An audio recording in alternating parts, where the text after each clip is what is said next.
गुरु अर्जन बेघनन के नासक बेघनन के नासक हर गोबिंद शुभ मत पर कासक श्री हर राय नमो कर जोरी नमो कर जोरी श्री हर कृष्ण मनाओ बहोरी तेग बहादुर परम कृपाला जी परम कृपाला श्री गुरु गोबिंद सिंह बिसाला तरा पर पुन पुन सीसा जी पुन पुन सीसा बंदों बार बार जगदीसा कंकर सतगुरु ते प्रसाद सच होए वाहे गुरु जी के फतेह है बिघ्न विनाशन सोए जिसमें अमृत ज्ञान है मानक भगत राग गुरु ग्रंथ साहिब उदद बंदों कर अनुराग गुरु ग्रंथ साहिब उदद बंदों कर अनुराग सतनाम श्री वाहिगुरु साहिब जीओ दोहरा तब बंदे के दिल आई कुल्लू देखिए जाए श्री महेश को दर्श कर और सिद्धन दर्श पाए। वाहिगुरु जी का खालसा वाहिगुरु जी की फतेह। जोगो जोग अटल सतगुरु श्री गुरु ग्रंथ साहिब जी महाराज गरीबनवाज जी दी पावन पवित्र हजूरी च पिछले पैरां दे सजे हुए दीवाना च हाजरियां भर रही गुरु की साजी और नवाजी हुई गुरु स्वरूप गुरु खालसा साध संगत जीओ धनता दे पात्र हो। नौवें पातशाह दे पावन पवित्र सचखंड दरबार अंदर हाजरियां भर के महीनावारी पंचमी दे जोड़ मेले बहुत ही श्रद्धा भावना अदब सत्कार सहित मनाउणा कर रहे। अमृत वेले तो सतगुरां दे दीवान सजे हन। सजे हुए दीवाना च ढाडी सिंघां ने कबीशर सिंघां ने प्रचारक सिंघां ने रागी सिंघां ने सतगुरां दा अमृतमई जस गायन कीता। आप जी ने सरवण कीता है। गुरु घर दी मर्यादा अनुसार पिछले पैर संध्या दे समय सतगुरां दे इतिहास दी चल रही लड़ीवार कथा एक पावन कथा दी मर्यादा सतगुरु जी दे समय तो चली है। उसे मर्यादा दा पालन करदे आप जी नेता प्रति गुरु चरणां च जुड़दे हो गुर इतिहास दी कथा सरवण करदे। श्री गुर पंथ प्रकाश इस पवित्र ग्रंथ की कथा चल रही है। ਇਹਨੂੰ ਪ੍ਰਾਚੀਨ ਪੰਥ ਪ੍ਰਕਾਸ਼ ਵੀ ਕਹਿੰਦੇ ਹਨ। ਇਸ ਗ੍ਰੰਥ ਦੇ ਲਿਖਾਰੀ ਭਾਈ ਸਾਹਿਬ ਭਾਈ ਰਤਨ ਸਿੰਘ ਜੀ ਭੰਗੂ ਜੀ ਹਨ। ਬਾਬਾ ਬੰਦਾ ਸਿੰਘ ਬਹਾਦਰ ਜੀ ਨੇ ਪਹਾੜੀ ਇਲਾਕਿਆਂ ਨੂੰ ਸਰ ਕੀਤਾ ਹੈ। ਰਾਜੇ ਕਹਿਲੂਰੀ ਨੂੰ ਦੰਡ ਦੇ ਕੇ ਕਹਿਲੂਰ ਰਿਆਸਤ ਨੂੰ ਆਪਣੇ ਅਧੀਨ ਕਰਕੇ ਮੰਡੀ ਵਾਲੇ ਪਾਸੇ ਵਧੇ ਨੇ। ਮੰਡੀ ਦਾ ਰਾਜਾ ਸਿੱਧ ਸੈਨ ਬਾਬਾ ਬੰਦਾ ਸਿੰਘ ਜੀ ਦਾ ਸ਼ਰਧਾਲੂ ਬਣ ਗਿਆ ਔਰ ਉਹਨਾਂ ਦੇ ਚਰਨਾਂ ਵਿੱਚ ਆ ਕੇ ਨੇ ਨਮਸਕਾਰ ਕੀਤੀ ਹੈ, ਭੇਟਾਵਾਂ ਅਰਪਣ ਕੀਤੀਆਂ ਨੇ ਔਰ ਆਪਣੇ ਗੁਰੂ ਘਰ ਨਾਲ ਸਾਂਝ ਦੱਸੀ ਹੈ ਕਿ ਮੈਂ ਕਲਗੀਧਰ ਦਾ ਸੇਵਕ ਹਾਂ। ਤੋ ਬਾਬਾ ਬੰਦਾ ਸਿੰਘ ਜੀ ਨੇ ਮੰਡੀ ਦੇ ਰਾਜੇ ਸਿੱਧ ਸੈਨ ਦਾ ਸਤਿਕਾਰ ਕੀਤਾ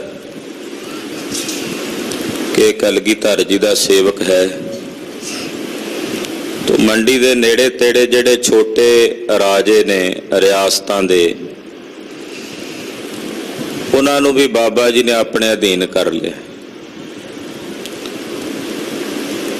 ਤੋ ਖਾਲਸੇ ਦੇ ਬੋਲ ਬਾਲੇ ਹੋ ਰਹੇ ਨੇ। ਇਹਨੂੰ ਖਾਲਸੇ ਦੇ ਬੋਲ ਬਾਲੇ ਕਹਿੰਦੇ ਨੇ। ਖਾਲਸਾ ਜੀ ਆਪਾਂ ਰੋਜ਼ ਕਹਿੰਦੇ ਨਾ, ਖਾਲਸਾ ਜੀ ਕੇ ਬੋਲ ਬਾਲੇ ਬੋਲੋ ਜੀ ਵਾਹਿਗੁਰੂ। ਬੋਲ ਬਾਲਾ ਇਹੀ ਹੈ ਨਾ ਕਿ ਜਦੋਂ ਖਾਲਸੇ ਦੀ ਚਰਚਾ ਹੋਵੇ, ਹਰ ਜਗ੍ਹਾ ਤੇ ਖਾਲਸੇ ਦੀ ਮਹਿਮਾ ਹੋਵੇ, ਪੰਥ ਦਾ ਬੋਲ ਬਾਲਾ ਹੋਵੇ, ਉਹਨੂੰ ਬੋਲ ਬਾਲਾ ਕਹਿੰਦੇ। ਤੋ ਖਾਲਸੇ ਦੇ ਬੋਲ ਬਾਲੇ ਹੋ ਰਹੇ ਨੇ। ਕੁੱਲੂ ਵਾਲੇ ਪਾਸੇ ਬਾਬਾ ਜੀ ਜਿਵੇਂ ਗਏ ਨੇ, ਉਹ ਕਥਾ ਅੱਜ ਦੇ ਪ੍ਰਸੰਗ ਵਿੱਚ ਆਰੰਭ ਹੋ ਰਹੀ ਹੈ। ਆਓ ਕੁਝ ਸਮੇਂ ਲਈ ਆਪਣੀਆਂ ਸੁਰਤੀਆਂ ਬਿਰਤੀਆਂ ਨੂੰ ਗੁਰੂ ਪਾਤਸ਼ਾਹ ਦੇ ਪਵਿੱਤਰ ਚਰਨਾਂ ਨਾਲ ਜੋੜੀਏ। ਇਕਾਗਰਤਾ ਬਣਾਉਣ ਨਿਮਿਤ ਆਖੀਏ ਜੀ ਸਤਨਾਮ ਸ਼੍ਰੀ ਵਾਹਿਗੁਰੂ ਸਾਹਿਬ ਜੀ। ਸਤਨਾਮ ਸ਼੍ਰੀ ਵਾਹਿਗੁਰੂ ਸਾਹਿਬ ਜੀ। ਦੋਹਰਾ ਤਬ ਬੰਦੇ ਕੇ ਦਿਲ ਆਈ, ਕੁੱਲੂ ਦੇਖੀਏ ਜਾਏ। ਬਾਬਾ ਬੰਦਾ ਸਿੰਘ ਜੀ ਦੇ ਮਨ ਚ ਆਈ, ਕਿਉਂਕਿ ਮੰਡੀ ਦੇ ਇਲਾਕੇ ਚ ਉਤਰੇ ਹੋਏ ਸੀ ਬਾਬਾ ਬੰਦਾ ਸਿੰਘ ਜੀ। ਨੇੜੇ ਹੀ ਕੁਝ ਦੂਰੀ ਦੇ ਉੱਤੇ ਕੁੱਲੂ ਹੈ। ਮੰਡੀ ਰਿਆਸਤ ਵੱਖਰੀ ਹੈ, ਅੱਗੇ ਕੁੱਲੂ ਦੀ ਰਿਆਸਤ ਵੱਖਰੀ ਹੈ, ਫਿਰ ਅੱਗੇ ਕੈਂਠਲ ਦੀ ਰਿਆਸਤ ਹੈ। ਏਦਾਂ ਵੱਖੋ ਵੱਖਰੀਆਂ ਰਿਆਸਤਾਂ ਸਨ ਪਹਾੜੀ। ਬਾਬਾ ਜੀ ਦੇ ਮਨ ਚ ਫੁਰਨਾ ਹੋਇਆ ਵੀ ਕੁੱਲੂ ਜਾਈਏ ਤੇ ਕੁੱਲੂ ਦਾ ਇਲਾਕਾ ਵੇਖੀਏ। ਹਾਂਜੀ। ਸ੍ਰੀ ਮਹੇਸ਼ ਕੋ ਦਰਸ ਕਰ ਔਰ ਸਿੱਧਨ ਦਰਸ ਪਾਏ। ਕੁੱਲੂ ਦੇ ਵਿੱਚ ਸ਼ਿਵਾ ਦੀ ਪੂਜਾ ਹੁੰਦੀ ਹੈ। ਮਹੇਸ਼ ਨਾਮ ਹੈ ਸ਼ਿਵ ਜੀ ਦਾ। ਕੁੱਲੂ ਦੇ ਇਲਾਕੇ ਵਿੱਚ ਜਿਹੜੀ ਕੁੱਲੂ ਰਿਆਸਤ ਦੇ ਲੋਕ ਨੇ, ਉਹ ਬਹੁਤੇ ਸ਼ਿਵਾ ਨੂੰ ਪੂਜਦੇ ਸਨ। ਉਹਨਾਂ ਵੇਲਿਆਂ 'ਚ ਕੋਈ ਸ਼ਿਵਾ ਦੇ ਵੱਡੇ ਮੰਦਿਰ ਨੇ ਉੱਥੇ। ਬਾਬਾ ਜੀ ਨੇ ਆਖਿਆ ਵੀ ਉਹ ਵੀ ਚੱਲ ਕੇ ਵੇਖੀਏ। ਨਾਲੇ ਬੜੇ ਬੜੇ ਸਿੱਧ ਇਹਨਾਂ ਪਹਾੜਾਂ ਦੇ ਵਿੱਚ ਰਹਿੰਦੇ ਨੇ, ਜਿਨ੍ਹਾਂ ਦੇ ਕੋਲ ਸਿੱਧੀਆਂ ਨੇ, ਜਿਹੜੇ ਤੰਤਰਾਂ ਮੰਤਰਾਂ ਦੇ ਵਿੱਚ ਪੂਰਨ ਆਪਣੇ ਆਪ ਨੂੰ ਕਹਾਉਂਦੇ ਨੇ।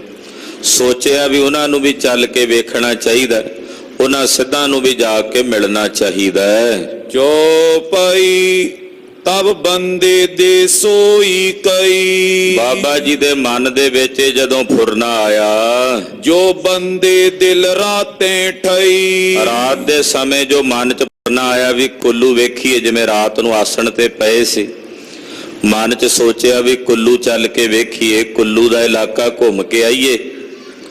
ਜੋ ਰਾਤ ਨੂੰ ਮਨ ਚ ਫੁਰਨਾ ਆਇਆ, ਬਾਬਾ ਜੀ ਨੇ ਉਸੇ ਤਰ੍ਹਾਂ ਕੀਤਾ। ਅਗਲਾ ਦਿਨ ਚੜ੍ਹਿਆ तो बाबा जी ने कुल्लू वाल रवाना किया। बंदा कुल्लू में वड़े हो जाए। बाबा जी ने अपने नाल कोई सिपाही नहीं लिया, कोई फौजा नहीं लिया, अपने नाल कोई साथी नहीं लिया, कल्ले ही कुल्लू जा पहुंचे। अजमत दे बल नाल कहंदे बड़ी छेती नाल कल्ले ही कुल्लू दे इलाके च जा वड़े, कुल्लू दे इलाके च जा पहुंचे। ਸੋ ਰਾਜੇ ਉਨ ਲਏ ਫੜਾਏ। ਹੁਣ ਜਿਹੜਾ ਕੁੱਲੂ ਦਾ ਰਾਜਾ ਸੀ ਉਹਨੂੰ ਪਤਾ ਲੱਗਾ ਕਿ ਬੰਦਾ ਬਹਾਦਰ ਜੀ ਆ ਗਏ ਨੇ, ਸਾਡੀ ਰਿਆਸਤ ਵਿੱਚ ਇਕੱਲੇ ਆਏ ਨੇ। ਉਹ ਪਹਿਲਾਂ ਡਰਿਆ ਹੋਇਆ ਸੀ, ਹੁਣ ਉਹਦੇ ਮਨ ਚ ਆਇਆ ਵੀ ਜੇ ਇਕੱਲਾ ਆਇਆ ਤੈਨੂੰ ਕਾਬੂ ਕਰ ਲਈਏ। ਤੇ ਉਹਨੇ ਬਾਬਾ ਜੀ ਨੇ ਵੀ ਕੋਈ ਆਪਣੀ ਖੇਡ ਵਰਤਾਣੀ ਸੀ ਬਾਬਾ ਬੰਦਾ ਸਿੰਘ ਜੀ ਨੇ। ਤੋ ਕੁੱਲੂ ਦੇ ਰਾਜੇ ਨੇ ਬਾਬਾ ਬੰਦਾ ਸਿੰਘ ਜੀ ਨੂੰ ਉਸ ਵੇਲੇ ਪਕੜ ਲਿਆ, ਗ੍ਰਿਫਤਾਰ ਕਰ ਲਿਆ। ਹਾਲਾਂਕਿ ਬਾਬਾ ਜੀ ਤਾਂ ਵੇਖਣ ਹੀ ਗਏ ਸੀ, ਜੇ ਲੜਨ ਜਾਣਾ ਹੁੰਦਾ ਤੇ ਫੌਜਾਂ ਲੈ ਕੇ ਜਾਂਦੇ, ਨਾਲ ਖਾਲਸੇ ਨੂੰ ਲੈ ਕੇ ਜਾਂਦੇ। ਕੱਲੇ ਗਏ ਸਨ ਤੇ ਕੱਲਿਆਂ ਨੂੰ ਕੁੱਲੂ ਦੇ ਰਾਜੇ ਨੇ ਗ੍ਰਿਫਤਾਰ ਕਰ ਲਿਆ, ਪਕੜ ਲਿਆ। ਬੰਦਾ ਕਹੇ ਮੈਂ ਫੜਿਓ ਨਾ ਰਉ। ਜਦੋਂ ਉਹਨੇ ਫੜ ਕੇ ਕਾਰਾਗ੍ਰਹਿ ਚ ਪਾਇਆ, ਬਾਬਾ ਬੰਦਾ ਸਿੰਘ ਜੀ ਨੂੰ ਜੇਲ੍ਹ ਚ ਡੱਕਿਆ।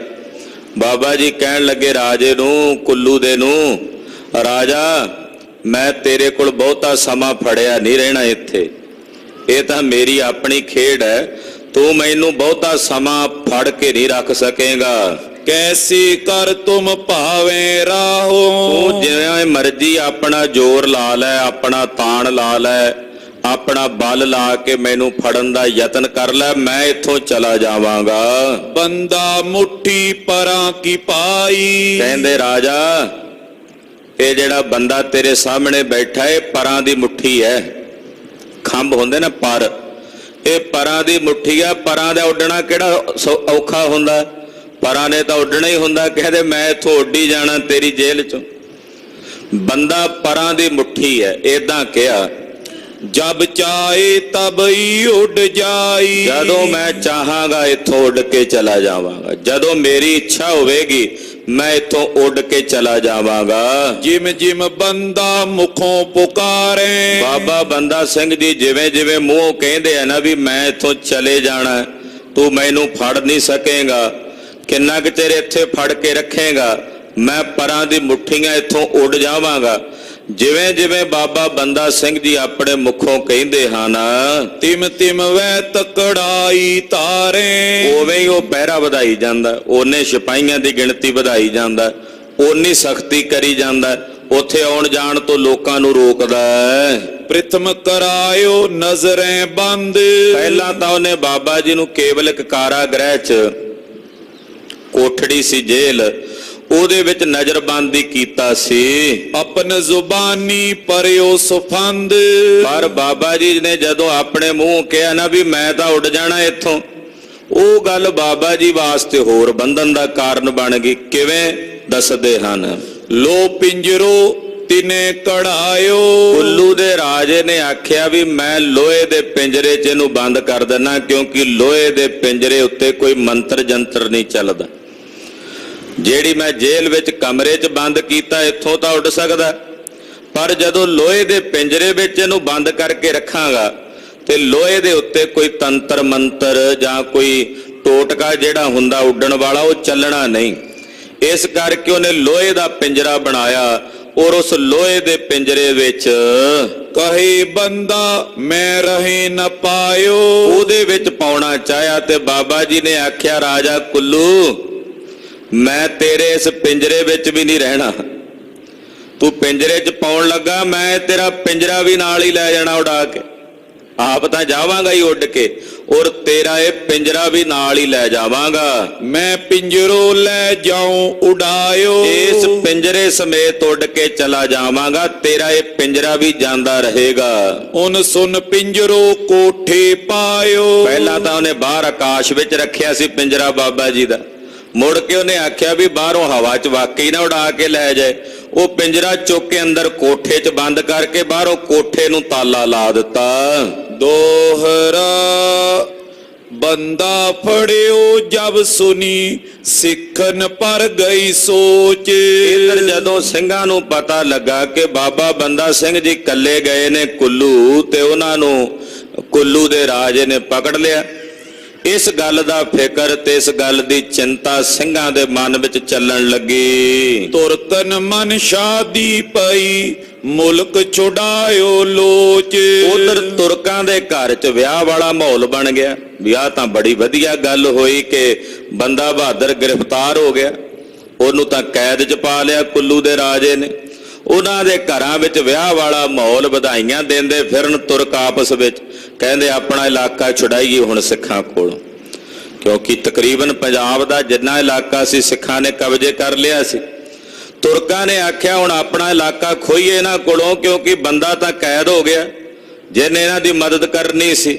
ਏਦਾਂ ਤੁਰਕਾਂ ਦੇ ਘਰ ਵਿੱਚ ਸ਼ਾਦੀ ਦਾ ਮਾਹੌਲ ਬਣ ਗਿਆ, ਖੁਸ਼ੀ ਮਨਾਉਣ ਲੱਗੇ। ਚੌਪਈ ਸ਼ਾਹ ਬਹਾਦਰ ਫੌਜਦਾਰ ਬਹਾਏ। ਉਧਰ ਬਾਦਸ਼ਾਹ ਬਹਾਦਰ ਸ਼ਾਹ ਸੀ, ਉਹਨਾਂ ਦਿਨਾਂ 'ਚ ਬਾਦਸ਼ਾਹ, ਉਹਨੇ ਆਪਣੇ ਫੌਜਦਾਰ ਬਿਠਾਏ ਹੋਏ ਸੀ। ਬੰਦੇ ਕਿਲਨ ਉੱਪਰ ਚੜ੍ਹਤਾਏ। ਉਹਨੇ ਵੀ ਇਸ਼ਾਰਾ ਕੀਤਾ ਵੀ ਜਾਓ ਛੇਤੀ, ਜਿਹੜੇ ਕਿਲਿਆਂ ਤੇ ਬੰਦੇ ਬਹਾਦਰ ਦੇ ਬੰਦਿਆਂ ਨੇ ਕਬਜ਼ਾ ਕੀਤਾ ਉਹ ਕਿਲੇ ਆਪਣੇ ਛੁਡਾ ਲਓ, ਉਹਨਾਂ ਕਿਲਿਆਂ ਦੇ ਉੱਤੇ ਕਬਜ਼ਾ ਕਰ ਲਵੋ। ਕਹੀਂ ਕਰਾਮਾਤ ਗਈ ਬੰਦਿਓ ਅਬੇ। ਗੱਲਾਂ ਇਹ ਚੱਲ ਪਈਆਂ, ਕਹਿੰਦੇ ਬੰਦੇ ਕੋਲ ਹੁਣ ਕੋਈ ਕਰਾਮਾਤ ਨਹੀਂ ਰਹੀ, ਉਹਦੇ ਕੋਲ ਜਿਹੜੀ ਕਰਾਮਾਤ ਸੀ ਉਹ ਜਾਂਦੀ ਰਹੀ, ਉਹਦੀ ਕਰਾਮਾਤ ਹੁਣ ਚਲੀ ਗਈ ਹੈ। ਉਤੀ ਕਰਾਮਾਤ ਬੰਦੀ ਖਾਨੇ ਸੋ ਪਰੇ ਕਬੈ। ਗੱਲਾਂ ਕਰਦੇ ਨੇ ਤੁਰਕ, ਕਹਿੰਦੇ ਜੇ ਉਹਦੇ 'ਚ ਕਰਾਮਾਤ ਹੁੰਦੀ ਤਾਂ ਉਹ ਕੁੱਲੂ ਦੇ ਰਾਜੇ ਦੀ ਕੈਦ 'ਚ ਕਿਵੇਂ ਪੈਂਦਾ? ਉਹਦੀ ਕਰਾਮਾਤ ਚਲੀ ਗਈ ਹੈ ਤਦੇ ਉਹ ਕੈਦ ਵਿੱਚ ਪਿਆ ਹੋਇਆ। ਇਸ ਕਰਕੇ ਹੁਣ ਜਿਹੜਾ ਇਲਾਕਾ ਉਹਨਾਂ ਸਿੱਖਾਂ ਨੇ ਸਾਡੇ ਕੋਲੋਂ ਖੋਇਆ, ਉਹ ਆਪਣਾ ਇਲਾਕਾ ਵਾਪਸ ਲਈਏ, ਆਪਣੇ ਕਿਲੇ ਵਾਪਸ ਹਥਿਆ ਲਈਏ। ਤਬ ਸਿੰਘਨ ਪਰ ਫੌਜ ਜੋ ਆਈ। ਬਸ ਮਿੰਟਾਂ ਸਕਿੰਟਾਂ 'ਚ ਤੁਰਤਾਂ ਫੁਰਤਾਂ ਵਿੱਚ ਹੀ, ਦਿਨਾਂ ਵਿੱਚ ਹੀ ਤੁਰਕਾਂ ਦੀਆਂ ਫੌਜਾਂ ਨੇ ਚੜਾਈਆਂ ਕਰ ਦਿੱਤੀਆਂ। ਜਿੱਥੇ ਜਿੱਥੇ ਸਿੰਘਾਂ ਨੇ ਕਬਜ਼ੇ ਕੀਤੇ ਸਨ ਉੱਥੇ ਆ ਕੇ ਤੁਰਕਾਂ ਨੇ ਹਮਲੇ ਬੋਲ ਦਿੱਤੇ। ਮੁਲਕ ਛੱਡ ਸਿੰਘ ਗਏ ਪਰਾਈ। ਹੁਣ ਸਿੰਘ ਥੋੜੇ ਥੋੜੇ ਬੈਠੇ ਸੀ ਇਲਾਕਿਆਂ 'ਚ, ਜਿੱਥੇ ਜਿੱਥੇ ਵੀ ਬੈਠੇ ਸੀ ਉਹਨਾਂ ਦੀ ਗਿਣਤੀ ਥੋੜੀ ਸੀ, ਤੁਰਕ ਵੱਧ ਸਨ।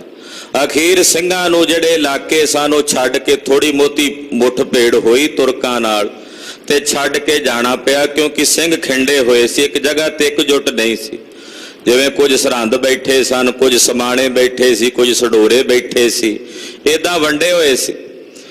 ਤੋ ਜਿੱਥੇ ਜਿੱਥੇ ਤੁਰਕਾਂ ਨੇ ਹਮਲਾ ਕੀਤਾ ਤੋ ਸਿੰਘਾਂ ਨੂੰ ਉਹ ਇਲਾਕੇ ਛੱਡ ਕੇ ਜਾਣਾ ਪਿਆ। ਤੋ ਬਹੁਤ ਪਰੀ ਸਿੰਘਨ ਪਰ ਪੀਰ। ਸਿੰਘਾਂ ਤੇ ਔਖਾ ਵੇਲਾ ਆ ਗਿਆ, ਏਦਾਂ ਕਹਿ ਸਕਦੇ ਆ, ਭੀੜ ਦਾ ਸਮਾਂ ਆ ਗਿਆ। ਤਬ ਬੰਦੇ ਨੇ ਕਰੀ ਤਤਬੀਰ। ਉਧਰ ਬਾਬਾ ਬੰਦਾ ਸਿੰਘ ਜੀ ਤਾਈਂ ਇਹ ਖਬਰਾਂ ਪਹੁੰਚਣ ਲੱਗੀਆਂ ਵੀ ਤੁਰਕ ਏਦਾਂ ਵਧੀਕੀਆਂ ਕਰਨ ਲੱਗੇ ਨੇ, ਕਿਉਂਕਿ ਵਾਹਵਾ ਦਿਨ, ਕਈ ਮਹੀਨੇ, ਤਕਰੀਬਨ ਮਹੀਨਾ 2 ਮਹੀਨੇ ਦਾ ਸਮਾਂ ਬਾਬਾ ਜੀ ਉੱਥੇ ਕੈਦ 'ਚ ਹੀ ਰਹੇ ਨੇ। ਇੰਨੇ ਨੂੰ ਤੁਰਕਾਂ ਨੇ ਤਕਰੀਬਨ ਸਿੱਖਾਂ ਦੇ ਕੋਲੋਂ ਜਿੰਨੇ ਇਲਾਕੇ ਸਨ ਉਹ ਆਪਣੇ ਕਾਬੂ ਕਰ ਲਏ। ਬਾਬਾ ਜੀ ਨੂੰ ਪਤਾ ਲੱਗਾ। ਦੋਹਰਾ ਤਬ ਰਾਜੇ ਸੁਧ ਸੈਨ ਨੇ ਸੁਨਿਓ ਕੀਨੋ ਕੋਪ। ਇਧਰ ਰਾਜੇ ਸਿੱਧ ਸੈਨ ਨੂੰ ਵੀ ਇਸ ਗੱਲ ਦਾ ਬੜਾ ਗੁੱਸਾ ਆਇਆ ਕਿ ਕੁੱਲੂ ਦੇ ਰਾਜੇ ਨੇ ਬਾਬਾ ਬੰਦਾ ਸਿੰਘ ਜੀ ਨੂੰ ਗ੍ਰਿਫਤਾਰ ਕੀਤਾ, ਕਿਉਂਕਿ ਗਵਾਂਢੀ ਰਾਜੇ ਸੀ। ਇਧਰ ਮੰਡੀ ਹੈ, ਨਾਲ ਅੱਗੇ ਕੁੱਲੂ ਰਿਆਸਤ ਸ਼ੁਰੂ ਹੋ ਜਾਂਦੀ ਹੈ। ਤੋ ਇਹਨੇ ਸੋਚਿਆ ਵੀ ਮੇਰੇ ਗੁਆਂਢ ਦੇ ਵਿੱਚ ਮੇਰਾ ਗੁਆਂਢੀ ਰਾਜਾ ਹੈ, ਇਹਨੇ ਮੇਰੀ ਵੀ ਸ਼ਰਮ ਨਹੀਂ ਕੀਤੀ ਕਿ ਬਾਬਾ ਜੀ ਦਾ ਮੈਂ ਸਤਿਕਾਰ ਕਰਦਾ, ਉਹਨਾਂ ਨੂੰ ਮੈਂ ਆਪਣੀ ਰਿਆਸਤ ਵਿੱਚ ਰੱਖਿਆ। ਤੇ ਬਾਬਾ ਜੀ ਘੁੰਮਣ ਗਏ ਸੀ ਕੁੱਲੂ, ਉਹ ਕਿਹੜਾ ਹਮਲਾ ਕਰਨ ਗਏ ਸੀ? ਇਹਨੇ ਘੁੰਮਣ ਗਿਆਂ ਨੂੰ ਜਾ ਕੇ ਗ੍ਰਿਫਤਾਰ ਕਰ ਲਿਆ। ਇਹ ਗੱਲ ਰਾਜੇ ਨੇ ਸਹੀ ਨਹੀਂ ਕੀਤੀ। ਰਾਜੇ ਸਿੱਧ ਸੈਨ ਨੂੰ, ਮੰਡੀ ਦੇ ਰਾਜੇ ਨੂੰ ਇਸ ਗੱਲ ਦਾ ਗੁੱਸਾ ਆਇਆ। ਮੇਰੋ ਗੁਰ ਦਰਸ਼ਨ ਚੜਿਓ ਤੈਂ ਕਿਮ ਕੀਨੋ ਲੋਪ। ਇਹ ਬਾਬਾ ਬੰਦਾ ਸਿੰਘ ਜੀ ਤਾਂ ਕੱਲੇ ਦਰਸ਼ਨਾਂ ਨੂੰ ਗਏ ਸੀ। ਮੰਡੀ ਦੇ ਰਾਜੇ ਨੇ ਬਾਬਾ ਬੰਦਾ ਸਿੰਘ ਜੀ ਨੂੰ ਆਪਣਾ ਇੱਕ ਪ੍ਰਕਾਰ ਦਾ ਉਸਤਾਦ ਹੀ ਮੰਨ ਲਿਆ ਸੀ ਵੀ ਇਹ ਮੇਰਾ ਉਸਤਾਦ ਹੈ। ਕਹਿੰਦਾ ਵੀ ਮੇਰਾ ਗੁਰੂ, ਕਿਉਂਕਿ ਇੱਕ ਜਿਹੜੀ ਉਹ ਅਲੂਣੀਏ ਸਾਧ ਵਾਲੀ ਪੋਥੀ ਸੀ ਨਾ, ਉਹ ਬਾਬਾ ਜੀ ਨੇ ਇਹਨੂੰ ਹੀ ਦਿੱਤੀ ਸੀ ਚੇਲਾ ਬਣਾ ਕੇ ਮੰਡੀ ਦੇ ਰਾਜੇ ਨੂੰ। ਉਹ ਕਹਿੰਦਾ ਵੀ ਮੇਰਾ ਉਸਤਾਦ ਹੈ ਉਹ। ਤੇ ਉਹ ਵੇਖਣ ਗਿਆ ਸੀ ਕੁੱਲੂ ਦਾ ਇਲਾਕਾ, ਤੇ ਕੁੱਲੂ ਦੇ ਰਾਜੇ ਨੇ ਫੜ ਕੇ ਉਹਨਾਂ ਨੂੰ ਗ੍ਰਿਫਤਾਰ ਕਰ ਲਿਆ। ਇਹ ਰਾਜੇ ਕੁੱਲੂ ਨੇ ਚੰਗਾ ਨਹੀਂ ਕੀਤਾ। ਚੋਪਈ ਸਿੱਧ ਸੈਨ ਤਵ ਉਦਮ ਕੀਓ। ਰਾਜੇ ਸਿੱਧ ਸੈਨ ਨੇ ਉਦਮ ਕੀਤਾ ਵੀ ਫੌਜ ਇਕੱਠੀ ਕਰਨੀ ਸ਼ੁਰੂ ਕੀਤੀ। ਕਰੀ ਮੁਹਿੰਮ ਛੁਡਾਵਣ ਲਿਓ। ਇਹਨੇ ਮੁਹਿੰਮ ਦੀ ਆਰੰਭਤਾ ਕੀਤੀ ਕਿ ਫੌਜ ਇਕੱਠੀ ਕਰਕੇ ਹਮਲਾ ਕਰਾਂਗੇ ਕੁੱਲੂ ਤੇ, ਔਰ ਬਾਬਾ ਬੰਦਾ ਸਿੰਘ ਜੀ ਨੂੰ ਗ੍ਰਿਫਤਾਰੀ ਚੋਂ ਛੁਡਾ ਕੇ ਲਿਆਵਾਂਗੇ। ਤਬ ਬੰਦੇ ਨੇ ਮਨੇ ਵਿਚਾਰੀ। ਉਧਰ ਬਾਬਾ ਜੀ ਨੇ ਸੋਚਿਆ ਵੀ ਜੰਗ ਲੜਨਗੇ, ਬੰਦੇ ਮਰਨਗੇ, ਵੀ ਚੰਗੀ ਗੱਲ ਨਹੀਂ।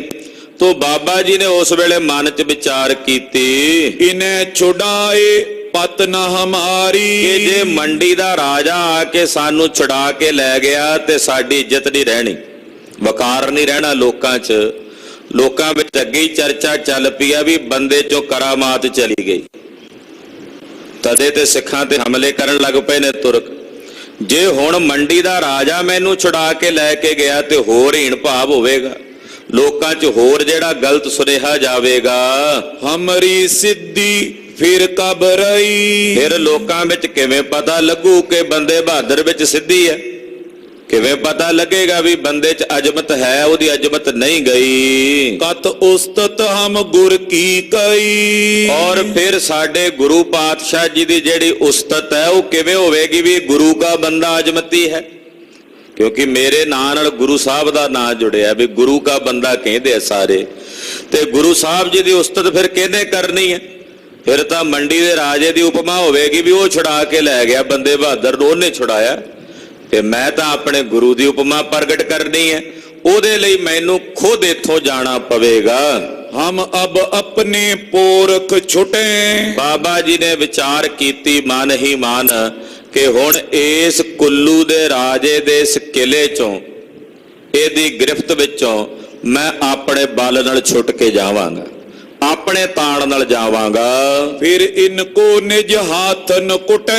ਤੇ ਜਾ ਕੇ ਫਿਰ ਇਹਨਾਂ ਨੂੰ ਆਪਣੇ ਹੱਥ ਵੀ ਵਿਖਾਵਾਂਗੇ, ਫੌਜ ਲੈ ਕੇ ਆਵਾਂਗੇ ਖਾਲਸੇ ਦੀ, ਤੇ ਆਪਣੇ ਹੱਥ ਵਿਖਾਵਾਂਗੇ ਇਹਨਾਂ ਨੂੰ ਵੀ ਕਿਵੇਂ ਘੁੰਮਦੇ ਜਾਂਦੇ ਬੰਦਿਆਂ ਨੂੰ ਫੜ ਕੇ ਗ੍ਰਿਫਤਾਰ ਕਰਦੇ ਆਏ। ਤੇ ਇਹਨਾਂ ਦੀ ਇਸ ਵਧੀਕੀ ਦਾ ਦੰਡ ਤਾਂ ਦੇਣਾ ਬਣਦਾ ਹੀ ਹੈ ਨਾ। ਵੀ ਇੱਕ ਬੰਦਾ ਘੁੰਮਣ ਗਿਆ ਕੁੱਲੂ ਦਾ ਇਲਾਕਾ, ਵੀ ਪਹਾੜੀ ਇਲਾਕਾ ਹੈ, ਸੁਣਿਆ ਉੱਥੇ ਸਿੱਧ ਬੜੇ ਨੇ। तो बाबा श्री चंद जी जैसे महापुरुष उत्थे विचरते रहे ने। उथों नाल कुछ दूरी ते गुरु नानक साहब का स्थान है। ते असी तां दर्शनां नूं आए सां इस इलाके च, ते आके इन्हां ने सानूं गिरफ्तार कर लिया। इहदा दंड तां इन्हां नूं मिलना चाहिदा ना, ਉਹ ਦੰਡ ਵੀ ਇਹਨਾਂ ਨੂੰ ਦੇਵਾਂਗੇ। ਮਤ ਹਮਰੀ ਕੁਛ ਨਿੰਦਾ ਹੋਏ। ਕਹਿੰਦੇ ਇਸ ਤਰੀਕੇ ਨਾਲ ਆਪਣੇ ਬਲ ਨਾਲ ਇੱਥੋਂ ਛੁੱਟ ਕੇ ਜਾਈਏ ਤਾਂ ਜੋ ਮੇਰੀ ਕਿਤੇ ਨਿੰਦਾ ਨਾ ਹੋਵੇ। ਬੰਦੇ ਕੀ ਨਾ ਉਦਮ ਤੋਏ। ਬਾਬਾ ਬੰਦਾ ਸਿੰਘ ਜੀ ਨੇ ਫਿਰ ਪੁਰਸ਼ਾਰਥ ਕੀਤਾ, ਉਦਮ ਕੀਤਾ। ਤੋ ਬੰਦੇ ਯੋ ਕੁੱਲੂਨ ਕਹਿਓ। ਕੁੱਲੂ ਦੇ ਜਿੰਨੇ ਲੋਕ ਸੀ, ਸਿਪਾਹੀ ਸੀ, ਬਾਬਾ ਬੰਦਾ ਸਿੰਘ ਜੀ ਉਹਨਾਂ ਨੂੰ ਕਹਿਣ ਲੱਗੇ, ਚਲਿਓ ਬੰਦੋ ਤੁਮ ਦੇਖਤ ਰਹਿਓ। ਕਹਿੰਦੇ ਵੇਖੋ ਬਈ ਚੱਲਿਆ ਬੰਦਾ, ਵੇਖਦੇ ਰਹੋ ਹੁਣ ਅੱਖਾਂ ਤੱਡ ਕੇ। ਕੁੱਲੂ ਦਾ ਰਾਜਾ ਵੀ ਸੱਦ ਲਿਆ, ਚੱਲਿਆ ਰਾਜਾ ਕੁੱਲੂ, ਜੇ ਰੋਕ ਸਕਣਾ ਰੋਕ ਲੈ, ਤੇਰੇ ਸਾਹਮਣੇ ਉੱਡ ਕੇ ਜਾਵਾਂਗਾ। ਉਨ ਦੇਖਤ ਪਿੰਜਰੋ ਖੂਬ ਉੜਿਓ। ਕਹਿੰਦੇ ਉਹਨਾਂ ਦੇ ਵੇਖਦਿਆਂ ਪਿੰਜਰਾ ਏਦਾਂ ਉੱਡਿਆ ਜਿਵੇਂ ਕਹਿੰਦੇ ਕੋਈ ਪੰਛੀ ਉੱਡਦਾ ਹੁੰਦਾ। ਉਹਨਾਂ ਦੇ ਵੇਖਦਿਆਂ ਪਿੰਜਰੇ ਸਮੇਤ ਬਾਬਾ ਬੰਦਾ ਸਿੰਘ ਜੀ ਬਹਾਦਰ ਉੱਡ ਗਏ। ਫਿਰ ਕੋਠੜੀ ਮੱਧ ਟਿਕਿਓ। ਪਹਿਲਾਂ ਕਹਿੰਦੇ ਉੱਪਰ ਉੱਡਿਆ, ਮੁੜ ਕੇ ਫਿਰ ਕੋਠੇ ਦੀ ਜਿਹੜੀ ਛੱਤ ਸੀ ਉਹਦੇ ਤੇ ਉਹ ਕਹਿੰਦੇ ਜਿਹੜਾ ਪਿੰਜਰਾ ਸੀ ਉਹ ਟਿਕ ਗਿਆ। ਤਬ ਬੰਦੇ ਨੇ ਵੀਰ ਬੁਲਾਏ। ਉਸ ਵੇਲੇ ਬਾਬਾ ਜੀ ਨੇ ਫਿਰ ਆਪਣੇ ਵੀਰ ਸੱਦੇ, ਜਿਹੜੇ ਵੀਰ ਉਹਨਾਂ ਦੇ ਅਧੀਨ ਸਨ, ਉਹਨਾਂ ਵੀਰਾਂ ਨੂੰ ਬੁਲਾਇਆ। ਆਏ ਬੰਦੇ ਕੇ ਪਾਸ ਖਲੋਏ। ਬਾਬਾ ਜੀ ਦਾ ਹੁਕਮ ਸੁਣਦਿਆਂ ਉਹ ਵੀਰ ਆ ਕੇ ਹਾਜ਼ਰ ਹੋ ਗਏ ਹੱਥ ਜੋੜ ਕੇ। ਬੰਦੇ ਕਹਿਓ ਅਬ ਲੈ ਚੱਲੋ ਮੰਡੀ। ਬੰਦੇ ਨੇ ਆਖਿਆ ਮੇਰਾ ਇਹ ਪਿੰਜਰਾ ਚੁੱਕੋ ਤੇ ਮੰਡੀ ਲੈ ਚਲੋ। ਵੀਰਾਂ ਨੂੰ ਹੁਕਮ ਕੀਤਾ, ਇਹ ਪਿੰਜਰਾ ਚੁੱਕੋ ਤੇ ਮੰਡੀ ਲੈ ਚਲੋ। ਚਲੋ ਦੁਆਬੇ ਜੱਗੀ ਜੈ ਚੰਡੀ। ਕਹਿੰਦੇ ਫਿਰ ਦੁਆਬੇ ਜਾਣਾ ਜਿੱਥੇ ਚੰਡੀ ਜਾਗੀ ਹੋਈ, ਕਿਉਂਕਿ ਦੁਆਬੇ ਦੇ ਇਲਾਕੇ 'ਚ ਸਿੰਘਾਂ ਤੇ ਹਮਲੇ ਹੋ ਰਹੇ ਸੀ। ਦੁਆਬੇ ਦਾ ਜਿਹੜਾ ਇਲਾਕਾ ਸਿੰਘਾਂ ਨੇ ਸਰ ਕੀਤਾ ਸੀ, ਉੱਥੇ ਤੁਰਕ ਹਮਲਾ ਕਰਕੇ ਸਿੱਖਾਂ ਕੋਲੋਂ ਵਾਪਸ ਖੋ ਰਹੇ ਸਨ।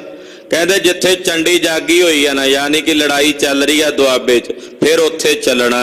ਜਾ ਸਿੰਘਨ ਕੀ ਕਰੀਏ ਸਹਾਏ। ਔਰ ਜਾ ਕੇ ਸਿੰਘਾਂ ਦੀ ਸਹਾਇਤਾ ਕਰੀਏ। ਮਾਰ ਤੁਰਕਨ ਕੋ ਦਈਏ ਗਲਾਏ। ਔਰ ਜਿਹੜੇ ਤੁਰਕੜੇ ਆਏ ਨੇ ਸਿੰਘਾਂ ਦੇ ਉੱਤੇ ਚੜ ਕੇ, ਇਹਨਾਂ ਨੂੰ ਮਾਰ ਕੇ ਗਾਲ ਦਈਏ।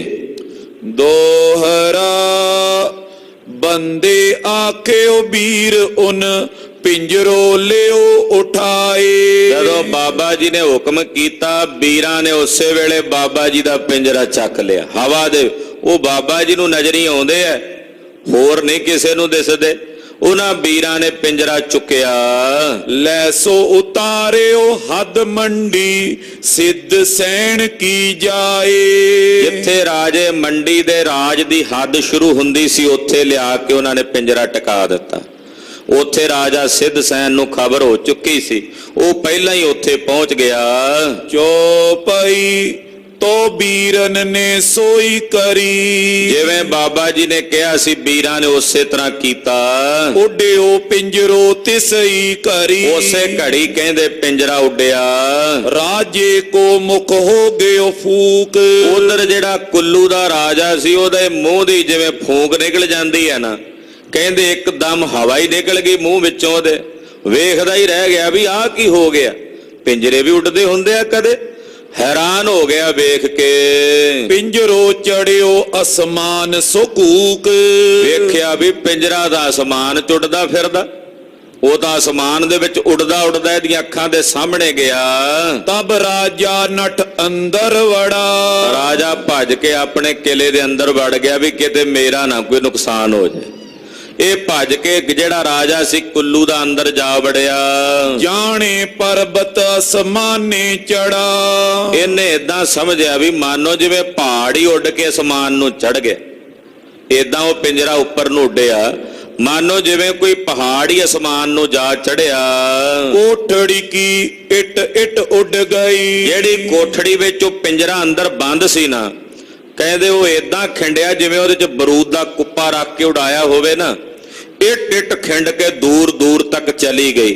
ਉਹ ਕੋਠੜੀ ਦੀਆਂ ਇੱਟਾਂ ਇੱਟਾਂ ਕਹਿੰਦੇ ਖਿੱਲਰ ਗਈਆਂ। ਕਿਆ ਜਾਨੋ ਉਹ ਕਿਤ ਜਾ ਪਈ। ਕਹਿੰਦੇ ਇੱਟਾਂ ਇੰਨੀ ਦੂਰ ਜਾ ਕੇ ਡਿੱਗੀਆਂ ਵੀ ਪਤਾ ਹੀ ਨਹੀਂ ਲੱਗਾ ਵੀ ਗਈਆਂ ਕਿੱਧਰ। ਉੱਥੇ ਕੋਠੜੀ ਵੀ ਨਜ਼ਰ ਨਹੀਂ ਆਈ, ਮਾਨੋ ਜਿਵੇਂ ਹੋਵੇ ਹੀ ਨਾ। ਦੋਹਰਾ ਕੁੱਲੂ ਕੋਇਲੋ ਕਰੇਗਾ ਆਏ ਖਾਲਸਾ ਆਪ। ਇਹਨੂੰ ਪਤਾ ਲੱਗਾ ਵੀ ਹੁਣ ਨਹੀਂ ਮੇਰੇ ਕੁੱਲੂ ਦੀ ਖੈਰ, ਖਾਲਸਾ ਆਵੇਗਾ ਮੇਰੇ ਕੁੱਲੂ ਨੂੰ ਕੋਇਲੇ ਕਰਕੇ ਰੱਖ ਦੇਗਾ, ਸਾੜ ਕੇ ਰੱਖ ਦੇਗਾ। ਹੋਏ ਰਈਅਤ ਫਿਰ ਬਸੋਗੇ ਯੋ ਦਿਓ ਬੰਦੇ ਜੀ ਸਰਾਪ। ਬਾਬਾ ਬੰਦਾ ਸਿੰਘ ਜੀ ਕਹਿ ਗਏ ਨੇ ਜਾਂਦਿਆਂ, ਇਹ ਕੁੱਲੂ ਕੋਇਲੇ ਹੋ ਜਾਏਗਾ, ਖਾਲਸਾ ਆਵੇਗਾ, ਤੁਸੀਂ ਸਾਰੇ ਖਾਲਸੇ ਦੀ ਰਈਅਤ ਬਣ ਕੇ ਰਹੋਗੇ, ਖਾਲਸੇ ਦੀ ਪਰਜਾ ਬਣ ਕੇ ਰਹੋਗੇ। ਜਹਾਂ ਮੰਡੀ ਕੀ ਹੱਦ ਹੋਤੀ ਸਿੱਧ ਸੈਣ ਕੇ ਰਾਜ। ਜਿੱਥੇ ਮੰਡੀ ਦੇ ਰਾਜੇ ਦੀ ਹੱਦ ਸੀ, ਰਾਜਾ ਸਿੱਧ ਸੈਨ ਉੱਥੇ ਪਹੁੰਚਿਆ। ਜਾ ਪਰਿਓ ਤੇ ਸੁਖ ਸਹਿਤ ਭਏ ਸਿਖਨ ਕੇ ਕਾਜ। ਔਰ ਸੁਖ ਸਹਿਤ ਬਾਬਾ ਜੀ ਮੰਡੀ ਦੇ ਰਾਜੇ ਦੀ ਹੱਦ ਤੱਕ ਪਹੁੰਚ ਗਏ। ਸਿੱਖਾਂ ਦੇ ਜਿਹੜੇ ਕਾਰਜ ਇਸ ਵੇਲੇ ਵਿਗੜ ਰਹੇ ਸਨ, ਉਹਨਾਂ ਨੂੰ ਸਵਾਰਨ ਲਈ। ਚੋਪਈ ਸਿੱਧ ਸੈਣ ਸੁਨ ਤੁਰਤੇ ਆਇਓ। ਰਾਜਾ ਸਿੱਧ ਸੈਨ ਛੇਤੀ ਨਾਲ ਆਇਆ। ਸਹਿਤ ਪਿੰਜਰੇ ਬੰਦਾ ਪਾਇਓ। ਅੱਗੇ ਵੇਖਿਆ ਕਿ ਬਾਬਾ ਜੀ ਪਿੰਜਰੇ 'ਚ ਬੈਠੇ ਆ ਚੌਂਕੜਾ ਮਾਰ ਕੇ। ਰਾਜੇ ਸਿੱਧ ਸੈਨ ਨੇ ਦਰਸ਼ਨ ਕੀਤੇ।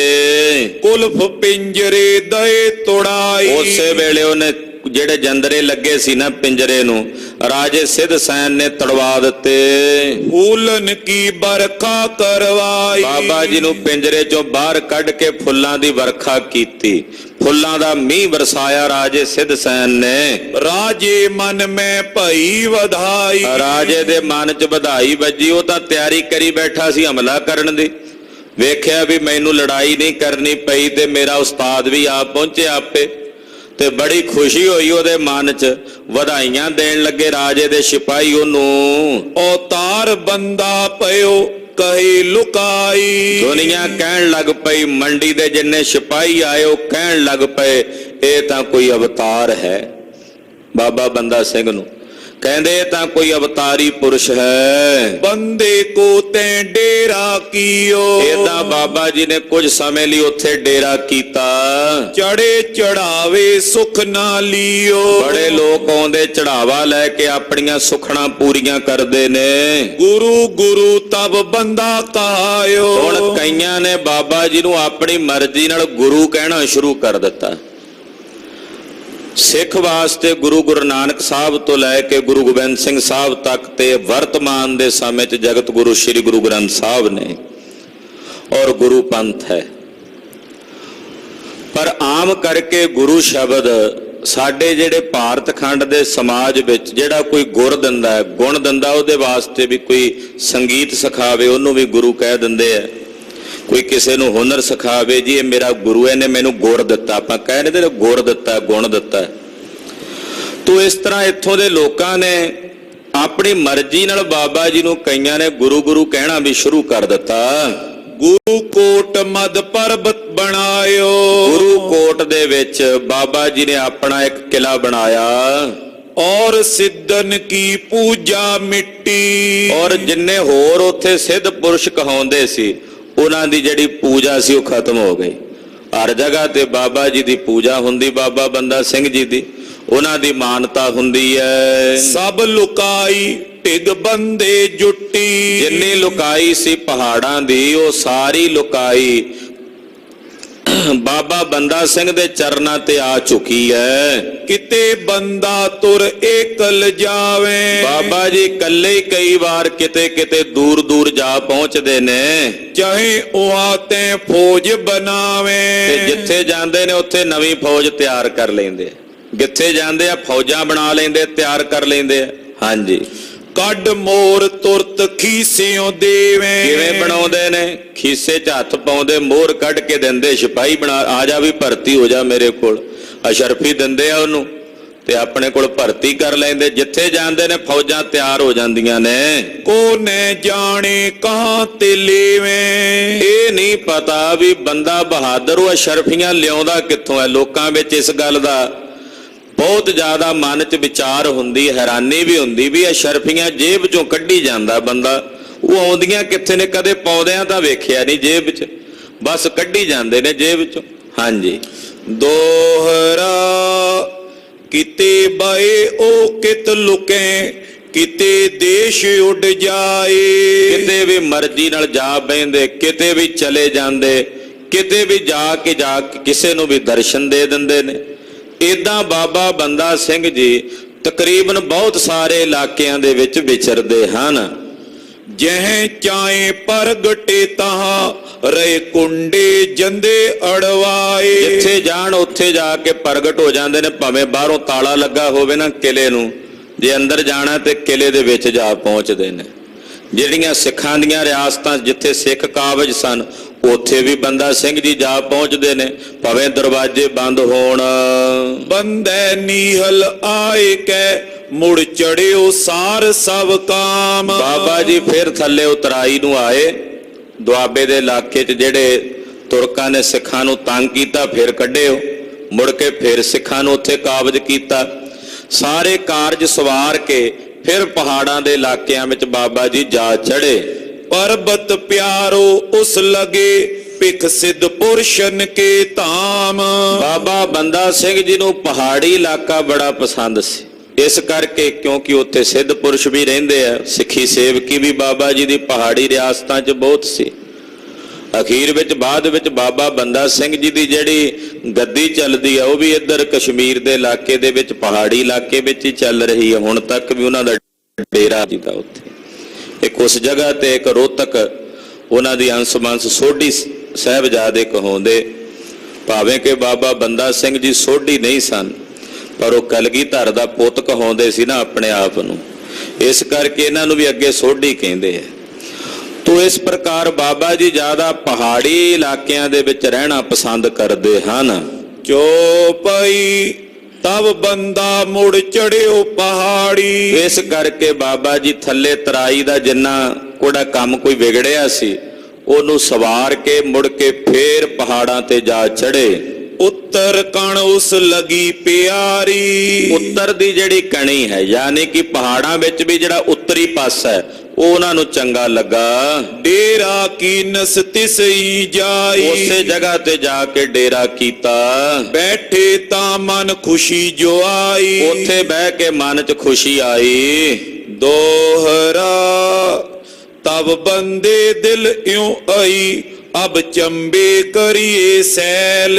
ਬਾਬਾ ਜੀ ਦੇ ਮਨ 'ਚ ਫੁਰਨਾ ਆਇਆ ਵੀ ਹੁਣ ਚੰਬੇ ਦਾ ਇਲਾਕਾ ਵੇਖੀਏ। ਪਹਾੜਾਂ ਵਿੱਚ ਚੰਬਾ ਬੜੀ ਪ੍ਰਸਿੱਧ ਰਿਆਸਤ ਹੈ ਔਰ ਬੜਾ ਸੁੰਦਰ ਨਗਰ ਹੈ, ਸੁੰਦਰ ਇਲਾਕਾ ਹੈ, ਵਾਤਾਵਰਣ ਸੁੰਦਰ ਹੈ। ਫੁਰਨਾ ਹੋਇਆ ਕਿ ਚੰਬੇ ਦਾ ਇਲਾਕਾ ਜਾ ਕੇ ਵੇਖੀਏ। ਤਬ ਤਿਸ ਰਾਜੇ ਕੋ ਲਿਖਿਓ, ਅਬ ਚਾਹੀਏ ਹਮ ਤੁਮ ਮੇਲ।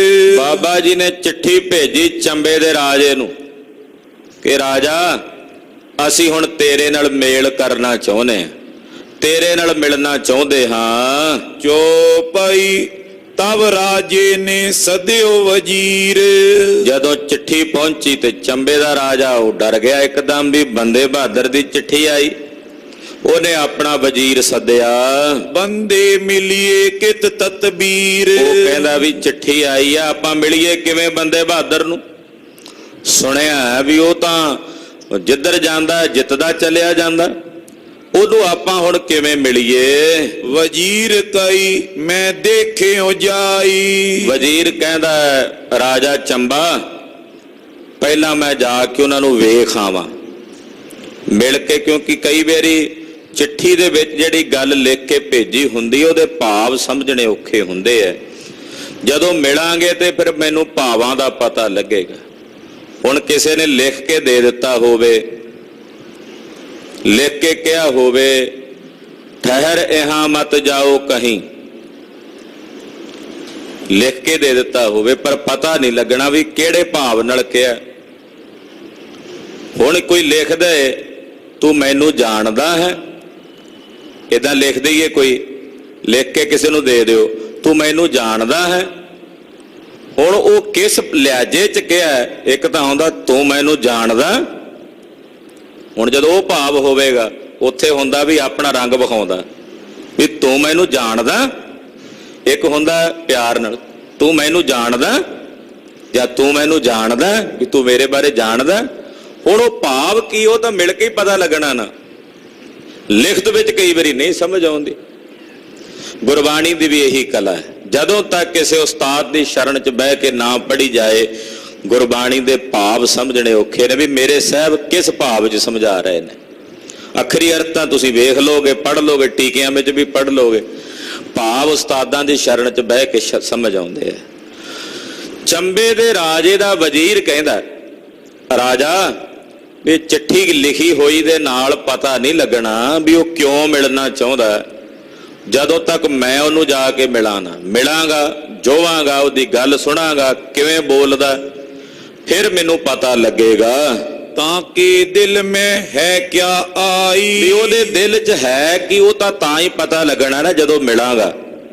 ਉਹਦੇ ਸਰੀਰ ਦੇ ਹਾਵ ਭਾਵ ਵੇਖਾਂਗਾ, ਉਹਦੀਆਂ ਅੱਖਾਂ ਵੇਖਾਂਗਾ, ਜਦੋਂ ਬੋਲੇਗਾ ਗੱਲਬਾਤ ਕਰੇਗਾ, ਉਹਦੇ ਸਰੀਰ ਦੇ ਹਾਵ ਭਾਵ, ਉਹ ਕਿਸ ਹਾਵ ਭਾਵ ਦੇ ਨਾਲ ਗੱਲ ਕਰ ਰਿਹਾ ਹੈ।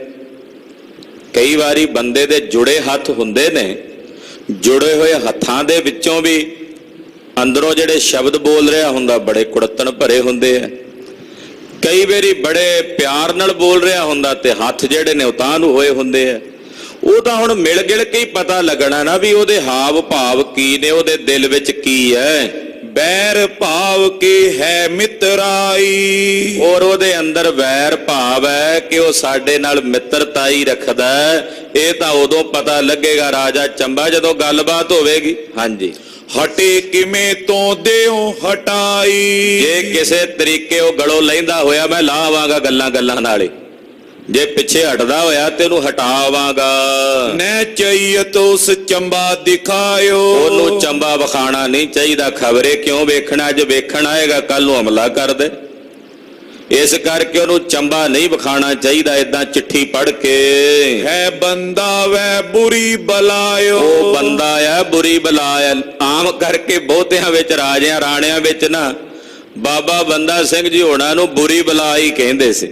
ਕਹਿੰਦੇ ਉਹ ਬੰਦਾ ਆ, ਬੁਰੀ ਬਲਾ ਆ, ਇਸ ਕਰਕੇ ਬਲਾ ਦੂਰ ਹੀ ਰੱਖੀਏ ਤੇ ਚੰਗੀ ਗੱਲ ਹੈ।